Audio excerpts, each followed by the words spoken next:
This is our year, folks. This is our year. Blackburn Rovers are back in Championship action and, of course, taking on Bournemouth. But what else is on the agenda for matchday number 1 out of the Championship? We'll take a little look next.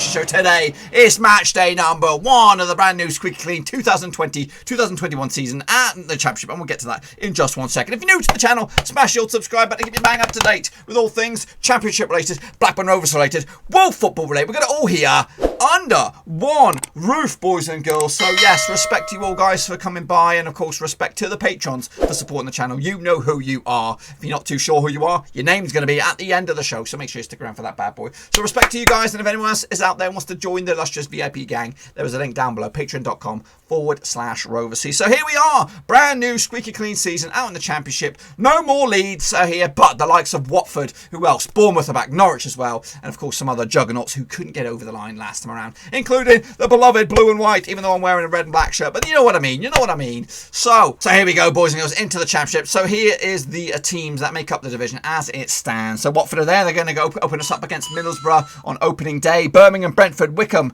Rotherham, Bournemouth, of course the mighty blue and white, Blackburn Rovers, Bristol City, Coventry, Cardiff, Sheffield Wednesday, Derby, Reading, Barnsley, Luton, Millwall, Stoke, Huddersfield, Norwich, Preston, Swansea, QPR and Nottingham Forest. Now, if your club is in here, be sure to give the video some loving. Smash that thumbs up. Now, of course, if you're new, bang the subscribe button. So this is the teams. So what do we fancy? Who do we fancy to go up? Who do we fancy to go down? But it all doesn't matter. It matters later. Of course, this is a marathon, not a sprint, boys and girls. You got to get over the line bit by bit. And of course, I want to tell you what else is another marathon. It is the Prediction League. We do have a Prediction League for the Championship. What's that all about? I'll tell you what that's all about. That is basically come by each and every match day, put your comments in the comment section with your predictions, and then I'll do the mathematics, and then we'll have a little leaderboard at the end of each show to show you just where you are amongst the other guys, including this brain right here. Can you out predict the Prediction King? I don't know. Well, the proof is in the pudding. Let's have a look at see what you guys are capable of. And the winner at the end of the season will get crowned Prediction King or Queen, and also get a bit of a t-shirt to showcase their championship, and maybe a championship belt or something like that. Yeah, maybe we'll do something like that. That's pretty cool. That's pretty savvy. Anyway, that's that. Let's get into it and have a look at, of course, the matches. Okay, folks, kicking it all off. Kicking off the brand new squeaky clean Championship season will be Watford up against Middlesbrough on a Friday night. All eyes will be on that bad boy. Can Watford get themselves off to a fantastic start? There's usually a couple of banana skins in the first few games just to kind of get the wheels in motion, but could this be the one? Now, these two clubs have played each other, according to my knowledge. How many times? Tell me how many times. I'll tell you. They've played each other a whopping 36 times. 15 victories for Watford, 13 victories for Middlesbrough, and 8 draws. Now, the last 6, though, between these two clubs took place, there have been 3 victories for Watford, 3 draws, and 0 for Middlesbrough. Goodness gracious me. The last time I played each other was back in the Premier League, and it was at Vicarage Road. It was a 0-0 draw.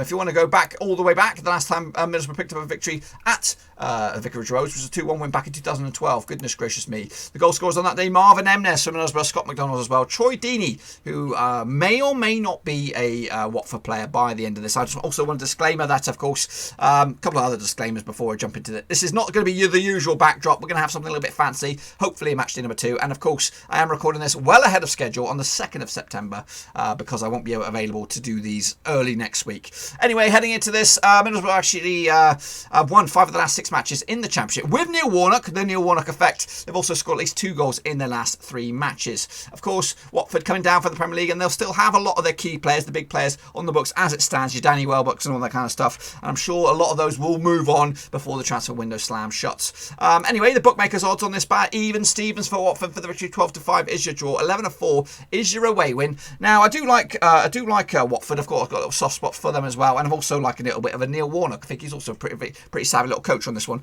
But I do expect Watford to open up with a win with the new manager, which to be honest with you, I'm not too convinced about some of the new appointments that took place over the summer, and Watford's is one of them. Anyway, so I'm going to go with a 2-1 win for Watford. Despite all that, they still have some of the big boys, and they'll get themselves up for the opening day victory and still flex their muscles from the Premier League. They've also Middlesbrough bringing in just the one player as of recording. Grant Hall's coming in from QPR. As of Watford, they've also just brought in one player, Jemery Nakaka, from West Ham. But of course, that will change over the next few weeks, I'm sure. So, opening day victory for Watford to kick off their start. Okay, folks, next up us is Birmingham City. They're going to be taking on the unluckiest club in town, Brentford, of course. Still packed with a lot of stars as of recording. And again, those stars may or may not be there come match day. But one new addition for sure on display will be Karanka, the new manager for Birmingham City. Now, anyway, their record against Brentford is pretty good. They played each other 34 times, 16 victories for Birmingham, 10 victories for Brentford, and 8 draws. The last 6, though,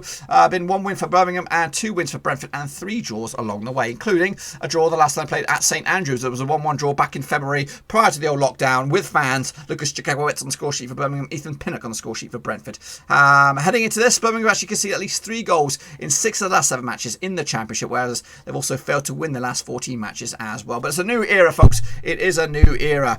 So new additions have come in to Birmingham to strengthen the coffers. We're talking George Friend from Borough, perhaps. Even Sanchez has come in. Jonathan Lecco as well from their nearest and dearest West Brom. Andres Presetto's come in from Espanyol as well. Meanwhile, Brentford are a bit quiet at the minute, but they did strengthen their defence once again with Charlie Good coming in from Northampton, a player Rovers were looking at, but unfortunately no good. Of course they're going to go with Brentford. Anyway, the bookmakers' odds on this bad boy, 3-1 for Birmingham, 12-5 is draw, 11-10 for Brentford, despite of course the little hoodoo. Will they be as explosive this time around in the Championship? I do expect so. I've given themselves an opening day victory over Karanka, who I do rate as a manager. So an opening day victory for Brentford to kickstart their new campaign in the Championship. Hopefully, for their sakes, they'll get it right this time. Next up, we do have the new boys. It's the Chair Boys, Wycombe Wanderers. They're going to be taking on fellow promoted side Rotherham United. Now, these two sides have played each other 11 times. 5 victories for Wycombe, 2 victories for Rotherham, and 4 draws. So, the Chair Boys have the upper hand in the form books. The last 6, though, sees 4 victories for Wycombe, 0 wins for Rotherham, and 2 draws. They played each other over in Rotherham the last time around, back in October 2019. It was a 1-0 win. They never got to play each other at over in Wycombe because of the old COVID. The season got abolished with that game remaining. But the last time they played over in Wycombe was a 2-2 draw back in 2013. Back in League 2, Joel Grant, Gary Doherty on the score sheet for Wycombe, with Daniel Nardiello, ex-Manchester United youngster, on the score sheet for Rotherham. That's testing my knowledge. Bookmakers' odds on this little interesting one. What do we got? 7-4 for Wycombe, 6-4 for Rotherham. They are the favourites, 23-10. This is the draw. It's a good game for Wycombe to get themselves to edge, to kind of get the feeling about this division. Of course, Gareth Ainsworth, a Rover, of course, by heart. Yet to bring, they brought in a couple of little players, Jason McCarthy from Millwall, Jules Phillips from QPR, and Apanzu from Hearts, that's Wycombe. Meanwhile, the Rotherham, what they brought in so far, they brought in Wes Harding from Birmingham, Jamal Blackman from Chelsea, Kieran Sadler as well from Doncaster as well, amongst others as well. So, again, I do expect both these clubs to struggle this season, but this is a monstrous game for both sides to get themselves some points. I'm going to go with the new boys, well, one of the new boys. The brand new squeaky clean new boys. I'm going with the Wycombe Wanderers victory. It might not be pretty, but it'll be effective, and it'll be a 1-0 win. Next up, it'll be the game of the day, boys. It will be the game of the day. It'll be down at the Vitality. It'll be Bournemouth, relegated from the Premier League, taking on, of course, former Premier League winners, the mighty blue and white boys and girls. That's right. These two sides locked horns how many times over the years? Well, I'll tell you. They played each other a impressive... How many times? I'll tell you. They played each other 15 times. 3 victories for Bournemouth, 7 victories for Blackburn Rovers, and 5 draws. The record goes back the last 6. 3 victories for Bournemouth, 2 wins for Rovers, and 1 draw. The last time they played each other was in the League Cup a couple seasons back. It was a 3-2 win for Bournemouth. Stanislas, Jordan Ibe, and Callum Wilson with a winner on the 90th minute. Craig Conway, Adam Armstrong, and Derek Williams. Craig Conway, Adam Armstrong for the goals. Derek Williams got himself sent off. The last time they played each other in the league was a 0-0 draw in the Championship as well. So, yeah, not great. Anyway, Blackburn actually lost 5 of the last 6 matches in the Championship. Not great way to end the season. They've also conceded at least 2 goals in 6 of the last 7 matches away from home.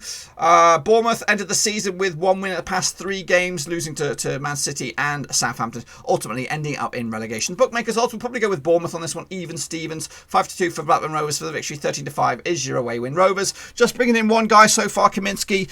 Meanwhile, Bournemouth, what have you done so far? I've not really kept an eye on you. They've actually been very, very quiet. Not really. I think they're more interested in keeping their players in the club, but the likes of Callum Wilson, Josh King probably going to go. They've already lost Nathan Ake as well, so it's going to be they need to balance the books, and I do expect some of the big names to go, and I also expect them to open up a count with a win against Rovers. Yes, it hurts, but we don't win on opening day. Fortunately for us, we did win against Doncaster in the cup last weekend or a couple of weekends ago. Hopefully that will give us a bit of a mental boost, because winning on that was technically winning on opening day. So we'll see. Hopefully we can get out of it with something, but I'm just going to go with Bournemouth. They are, they do pack a punch, and I do expect them, on their own turf to do something special. Next up, Bristol City. They're going to be taking on Coventry City, of course, one of the other new additions to the club. Now these two clubs have played each other how many times? Well, according to my records, they played each other 42 times. 13 victories for Bristol City.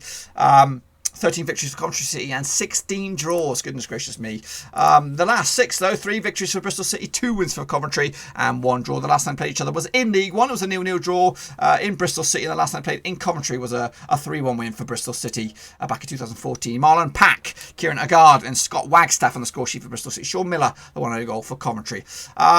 Yeah, Coventry, I like them. Of course, under Robin's mentorship, they did come up on top of the table out in League One last time around. Bristol City, new manager. Again, one of the new managers I'm not really convinced about these days. So I do expect a little bit of a wobble here for Bristol City. The bookmakers will go with the home side. I'm sure 11-10 favourites, 23-10 is your draw, 5-2 is your away win. Despite my reservations about Bristol City's new coach and just the vibe around Bristol City at the moment, I think they're going to struggle. But they'll open up with their account with a 2-1 win over Coventry City to give themselves a nice start. I think if the game was in over at Coventry, if the tables were turned, I would have gone with Coventry on that one. But home form and all that kind of jazz. Meanwhile, about that game, Bristol City bringing in Joe Williams from Wigan. Of course, everyone's picking up players off Wigan, except for us, that is. Coventry, what have you done so far? They brought in Callum O'Hare from Aston Villa, Gustavo Hamner from PEC Zwolle, Tyler Walker from Forest as well, amongst some other ones. They've also got a couple of little German in there, Michael Hilsner from Paderborn. So they've been active, very, very active, and hopefully that's going to keep them in the division for the season. Anyway, next up we have Cardiff City. They're going to be taking on Sheffield Wednesday, of course, starting the season with a negative, of course, 12 points deduction for Sheffield Wednesday. Derby have sidestepped that one. I don't know how, I don't know why. It's a little bit unfortunate, to be honest with you. Anyway, these two sides have played each other 69 times, 25 victories for Cardiff, 26 victories for Sheffield Wednesday and 18 draws. The last 6, though, 1 win for Cardiff, 1 win for Sheffield Wednesday and 4 draws. They did play at Hillsborough back in December 2019. It was a 2-1 win for Cardiff. Glatzel and Hoylett on the score sheet for Cardiff. Tom Lees on the score sheet for Sheffield Wednesday. The last time played in Wales was a 1-1 draw back in October 2019. It was a 1-1 draw. Lee Tomlin on the score sheet for Cardiff. Julian Bourne on the score sheet for Sheffield Wednesday.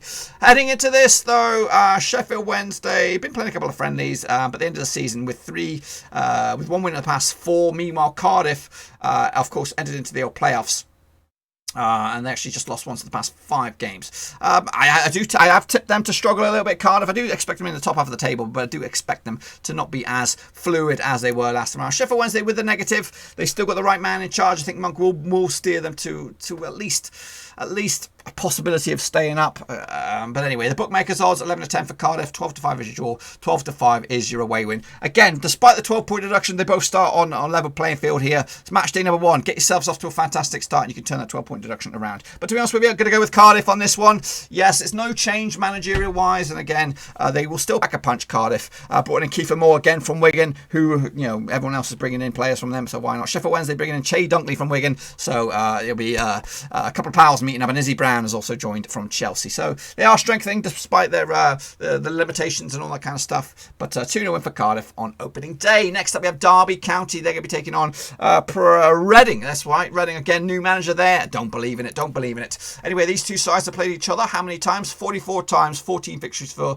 Derby, 23 victories for Reading, 8 draws between the two sides. The last 6 though, what have we got? The last 6 sees 3 wins for Derby, 2 wins for Reading and 1 draw. Again, just like the Watford one, I don't know too much about the manager, so I'm not too excited about it. And it could be a master stroke by Reading, or it could be an absolute nightmare. Anyway, the last we talked about the last time they played each other at Pride Park was a 2-1 win back in June in lockdown. It was 2-1 win. Derby, Lawrence Rooney on the score sheet. Lawrence got himself sent off. So did Matt Mazanga.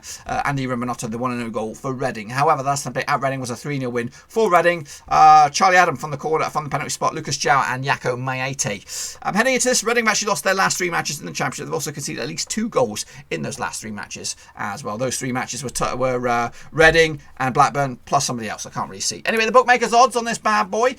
Even Stevens for Derby for the victory, 12-5 is your draw. 11-4 is your away win on this one. Of course, Derby sidestepped any shenanigans with their wheeling and dealing. Again, picked up a player from Wigan. Who hasn't picked up a player from Wigan? David Marshall's joined. And they've also brought Matt Clark from Brighton. He's a good defender, formerly of Portsmouth, I think. Matt Tidovic from Groningen as well. Meanwhile, Reading, what have they done so far? They brought in Josh Laurent and Ajara's back again from Liverpool. They're also looking to bring in some hot prospect. Kwelme, I think his name is from Atletico Madrid B team. He's potentially coming in. I'm going to go with Derby on this one. The Wayne Rooney FC, of course.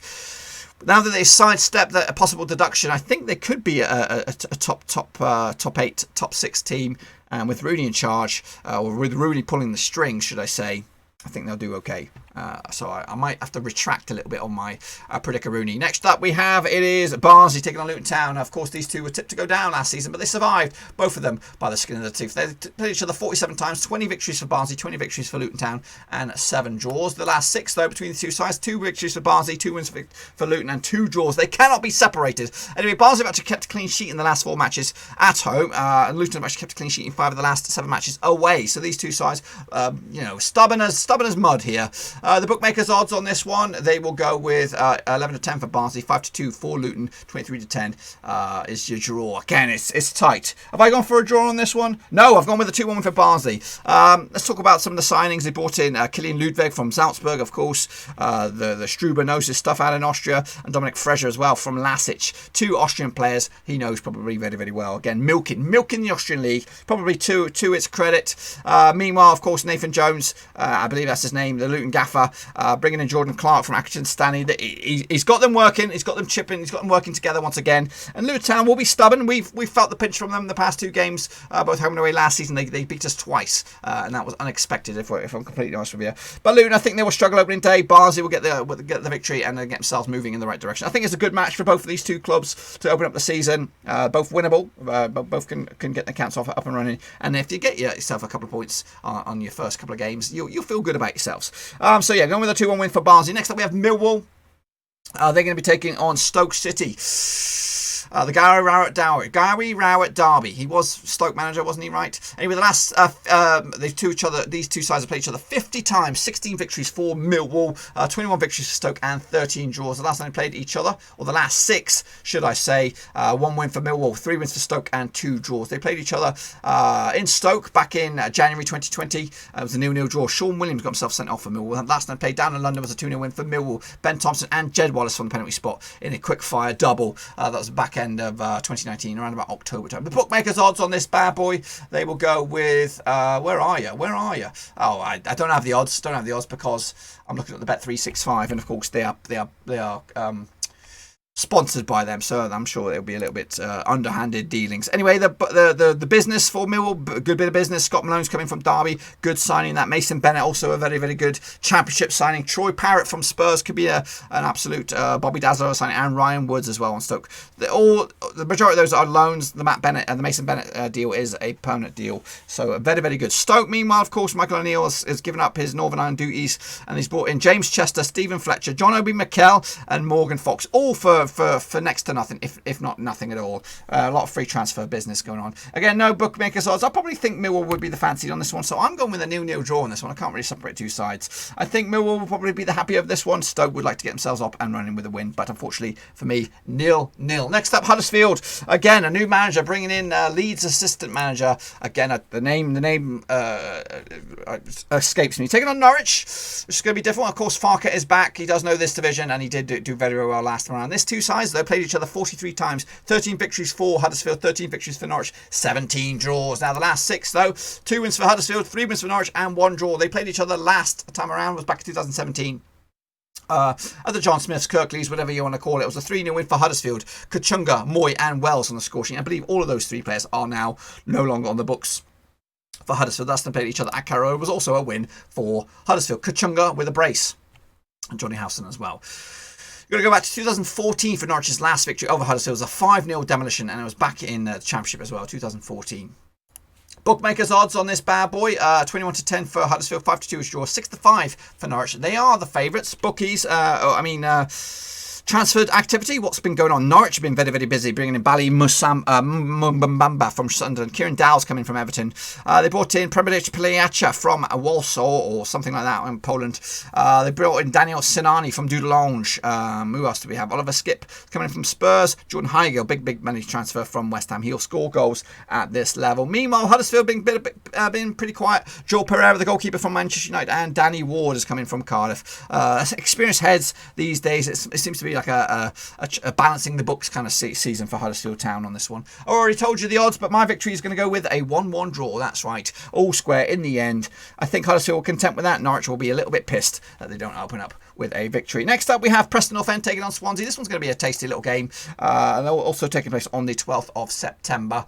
Let's take a look at these then, shall we? Now, the record between these two sides is they played each other an impressive 47 times. 16 victories for Preston, 20 victories for Swansea, and 11 draws. The last 6, though, sees 1 win for Preston, 3 wins for Swansea, and 2 draws. They played each other at Deepdale around about February, early in the year 2020. Scott Sinclair and Ryan Brewster on the score sheet in a 1-1 draw. Meanwhile, the last time they played in Wales was a 3-2 win for Swansea back in 2019. Bojan Bastian with a couple, George Byers as well, Joseph Rafferty and Daniel Johnson on the score sheet for Preston. Heading into this, Preston ended the season.